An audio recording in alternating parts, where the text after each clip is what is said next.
क्या क्या है?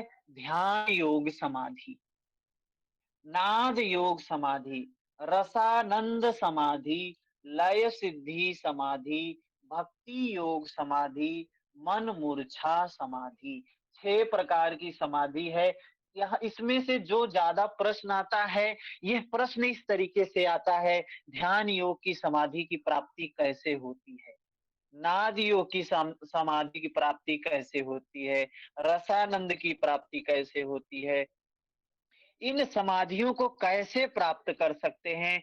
तो हमें इतना याद होना चाहिए, नाद जो है, नाद, नाद किसमें आता है, कौन से क्रिया में, कौन से प्राणायाम में, कौन सी मुद्रा में नाद की स्थिति होती है? भ्रामरी प्राणायाम, भ्रामरी में नाद उत्पन्न होता है। तो ये नाद योग समाधि किससे प्राप्त होती है? भ्रामरी प्राणायाम से प्राप्त होती है। नाद योग समाधि याद नहीं करना है यहाँ पे बात को सिर्फ समझना है आपको। ये नाद योग समाधि क्या होता है? हम भौरे की तरह से गुंजन करते हैं। जो ओम का अंतिम अक्षर है, माँ जिसको बोलते हैं, मुख बंद होता है, होंठ सटे होते हैं, दांत भी सटे होते हैं, पूरे ब्रेन में वाइब्रेशन होता है, कंपन होता है इस भ्रामरी में। यह नाद योग की सिद्धि, नाद योग समाधि की सिद्धि करता है कौन? भ्रामरी। भ्रामरी जो है नाद, ये मिलान करने के लिए आता है। और इसके बाद हमने खेचरी पढ़ा है। खेचरी से क्या होता है? हम रसपान करते हैं, सोम रस का पान करते हैं। सोम रस कहाँ से निकलता है? सोम रस निकलता है सोम मंडल से, चंद्र मंडल से, जो कहाँ पे है? कपाल कोहर के मध्य में है, कपाल कोहर के ऊपर है। जो कपाल के मध्य में है सोम मंडल, जो अमृत का स्राव होता है, वो हम खेचरी मुद्रा के अभ्यास से उस सोम रस का पान करते हैं। और वो जब सोम रस का पान करते हैं, हमारे शरीर में सोम रस भर जाता है, हम ऊर्जावान हो जाते हैं। तक्षक नाग के काटने पर भी हमको फर्क नहीं पड़ता है। तो ये कौन सी समाधि होगी? रसानंद समाधि। खेचरी मुद्रा से उस रस का आनंद जब हम पान करते हैं, तो हमारी सभी स्वाद का अनुभव होता है। निद्रा तंद्रा सब कुछ दूर हो जाती है। यह रसानंद खेचरी की सिद्धि से क्या होता है? खेचरी की सिद्धि से विष, रोग, मृत्यु, बुढ़ापा सब नष्ट हो जाता है। चित्त अनासक्त हो जाता है, निर्लिप्तम निर्लिप्त हो जाता है, भूख व्यास मूर्छा सब समाप्त हो जाती है। अनासक्त चित्त शून्य अवस्था को प्राप्त होता है। खेचरी मुद्रा तो हमने पढ़ा है अच्छे से। खेचरी मुद्रा करने से क्या होता है, कैसे करना है? यह विष के प्रभाव को नष्ट कर सकती है। श्रेष्ठ मुद्रा है खेचरी मुद्रा। तो खेचरी मुद्रा से क्या होता है? रसानंद समाधि की प्राप्ति होती है। नाद योग समाधि हमने समझ लिया। 6 समाधि के बारे में हमको समझना है। नाद योग के बारे में समझ लिया, रसानंद समाधि के बारे में हमने समझ लिया। फिर बात आती है क्या? लय सिद्धि समाधि। लय सिद्धि समाधि क्या है? लय सिद्धि, लय हो जाना, लीन हो जाना।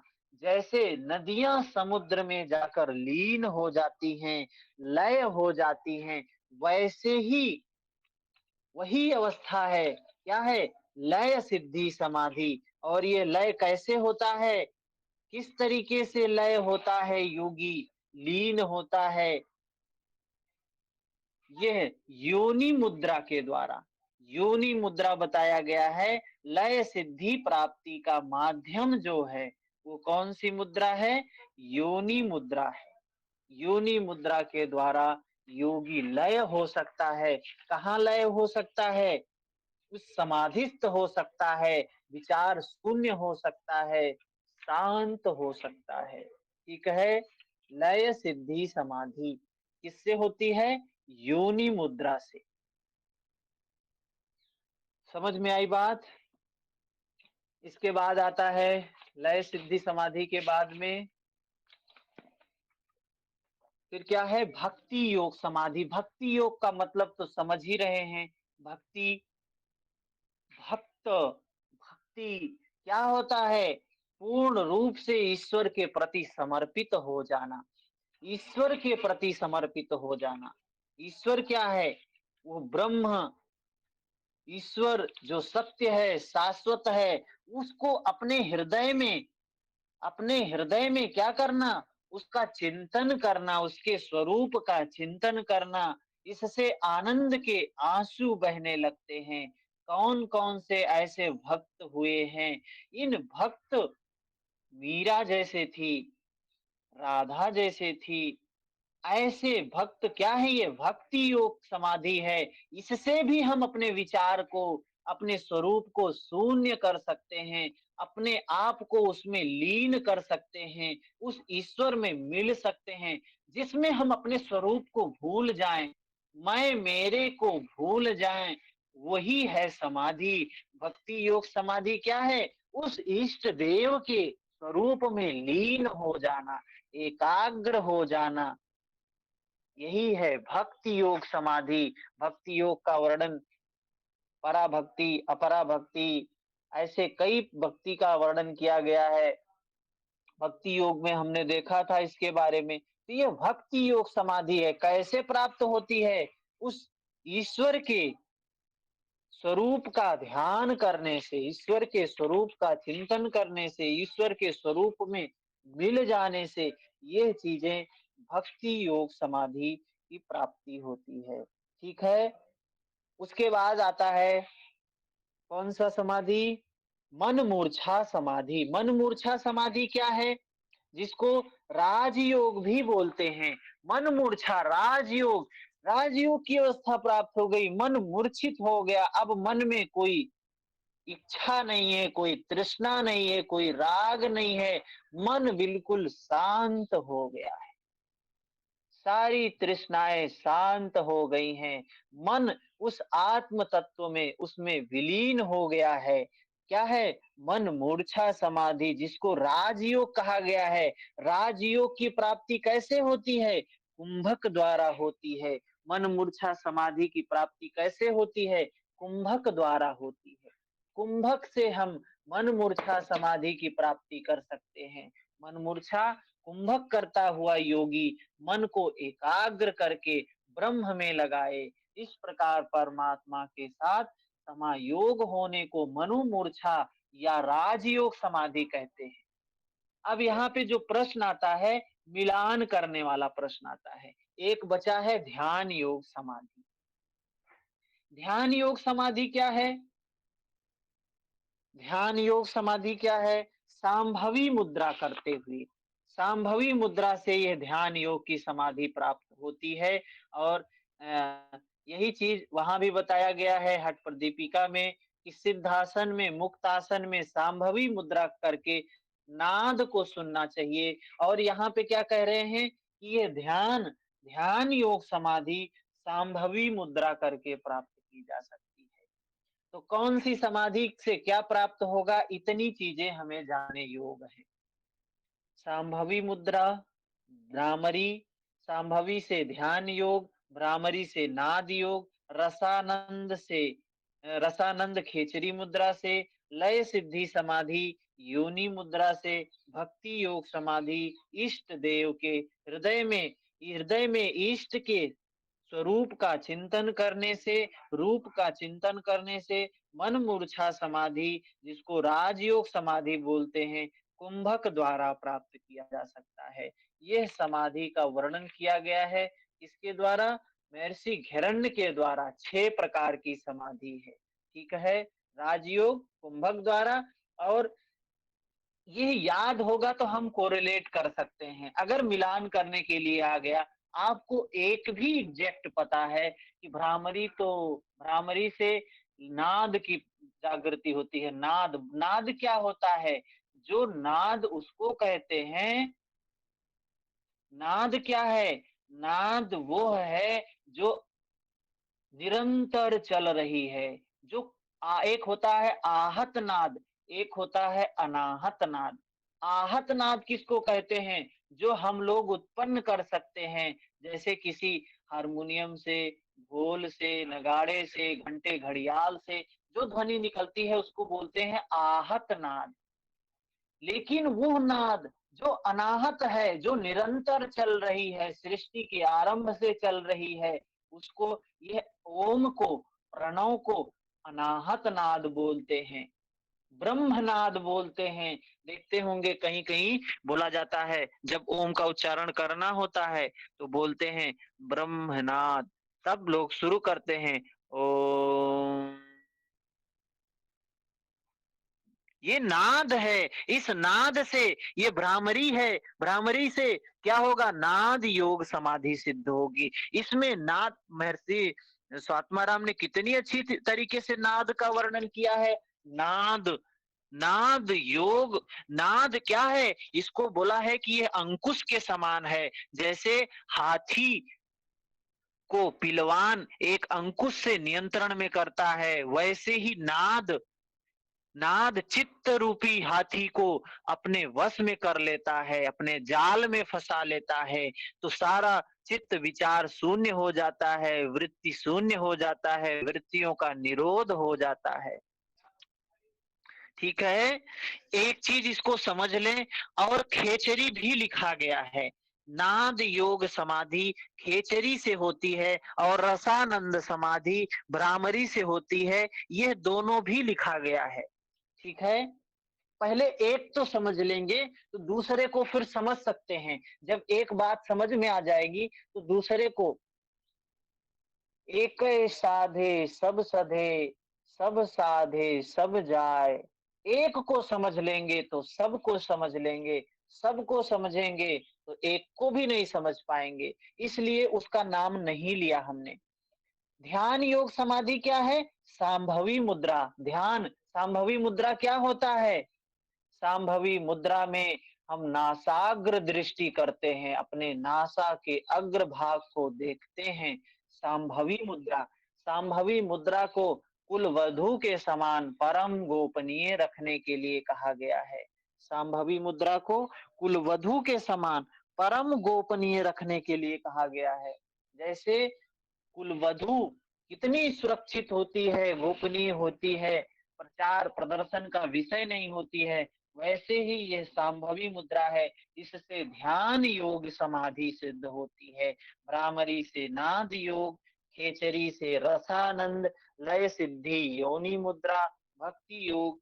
ऐसे ये 5 आएगा तो उसमें से एक तो कोरोलेट कर ही लोगे, इतना तो मुझे विश्वास है कि यह इससे होगा। एक मिल गया तो पूरा सारा आपका आंसर मिल जाएगा।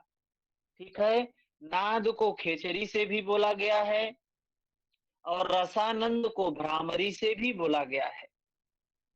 ठीक है, लय सिद्धि योनि है, भक्ति है, भक्ति को मनोमूर्छा से भी बोला गया है। भक्ति को मनोमूर्छा मतलब जब मन मूर्छित हो जाए, उस ईश्वर में लीन हो जाए, मूर्छित हो गया, अब उसी में लीन हो गया, अपना स्वरूप भूल गया, भक्ति योग की सिद्धि। ये चीजें बताई गई हैं। ठीक है, अभी किसी का घृण संहिता से कोई भी प्रश्न है तो पूछ सकते हैं। कोई भी पॉइंट शुरू से लेकर अब तक का कोई भी पॉइंट घृण संहिता से है तो उसको क्लियर कर लें अभी। नमस्ते सर। हाँ सर, ये अपने नाद योग को खेचरी मुद्रा से भी जोड़ सकते हैं? हाँ हाँ, नाद और को खेचरी से भी बोला गया है और रसानंद को भ्रामरी से भी बोला गया है। अच्छा, और भक्ति योग को मनोमूर्छा से भी जोड़ सकते हैं? हाँ, मनी भक्ति योग समाधि मनोमूर्छा से भी, मन मूर्छित जब होता है तो उसको भी भक्ति योग से जोड़ सकते ठीक है, धन्यवाद सर। राजयोग को हैं। भी हाँ मनोमूर्छित से करेंगे ना? हाँ, राजयोग तो है, राजयोग का नाम ही है, मनोमूर्छा समाधि ही राजयोग समाधि है। और उसको कुंभक से प्राप्त कर सकते हैं, प्राणायाम के द्वारा, जो कुंभक बताया गया है। जब हम कुंभक बताया नहीं, मूर्छा प्राणायाम, जब जब तक मन मूर्छित नहीं हो जाता है तब तक कुंभक करना होता है, वो है राजयोग की अवस्था है। और पीछे का किसी का कोई प्रश्न? सर ध्यान ध्यान से बता दीजिएगा सर। ध्यान, स्थूल ध्यान जो सूक्ष्म ध्यान से हाँ बता दीजिए सर। ठीक है। ध्यान महर्षि हिरण्य ने छठे स्थान पर बताया है, छठा अंग है। और ध्यान से होता क्या है? प्रत्यक्षम। प्रत्यक्ष का मतलब क्या है? प्रति अक्ष। प्रति अक्ष आत्मना, आत्म के प्रत्यक्ष हो जाता है, आत्म ज्ञान हो जाता है। मैं कौन हूँ, मैं क्या हूँ, इसका ज्ञान हो जाता है। किससे? ध्यान से। अपने स्वरूप का ज्ञान हो जाता है ध्यान से। तो क्या है?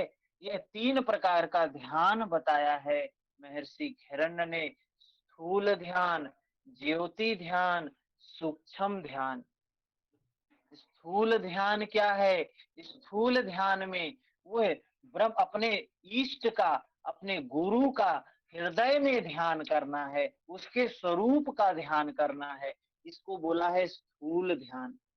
और फिर दूसरा ही स्थूल ध्यान में एक और बताया है कि सहस्त्रार्थ में, जो सबसे परम चक्र है सहस्त्रार्थ, वहां पर गुरु के स्थूल रूप का ध्यान करना, यह भी स्थूल ध्यान है।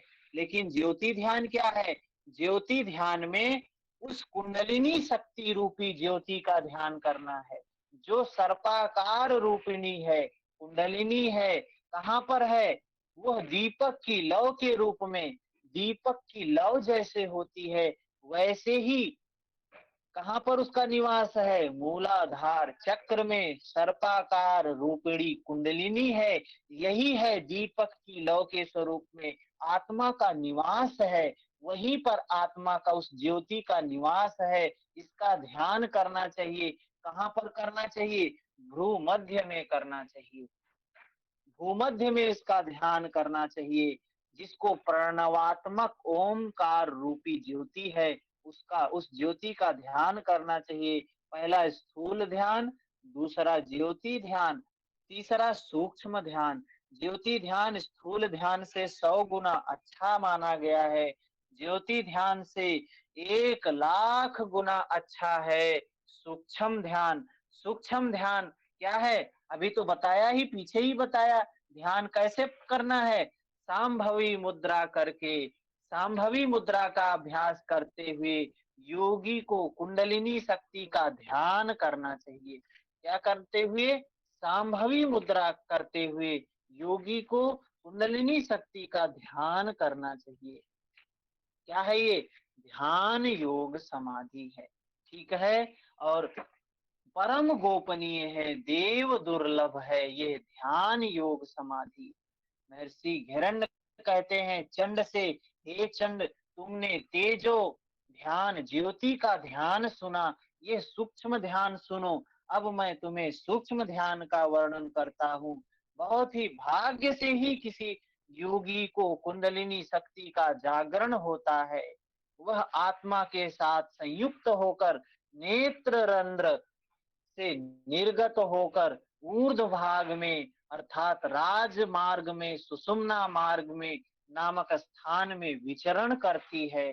परंतु सूक्ष्म ध्यान, सूक्ष्म तत्व और चंचल तत्व के कारण वह दिखाई नहीं देती है। सांभवी मुद्रा का अभ्यास करता हुआ योगी कुंडलिनी का ध्यान करे, यही सूक्ष्म ध्यान कहलाता है, जो अत्यंत गोपनीय है, देवताओं के लिए दुर्लभ है। स्थूल ध्यान से ज्योति ध्यान 100 गुना अच्छा है, ज्योति ध्यान से सूक्ष्म ध्यान 1,00,000 गुना अच्छा है।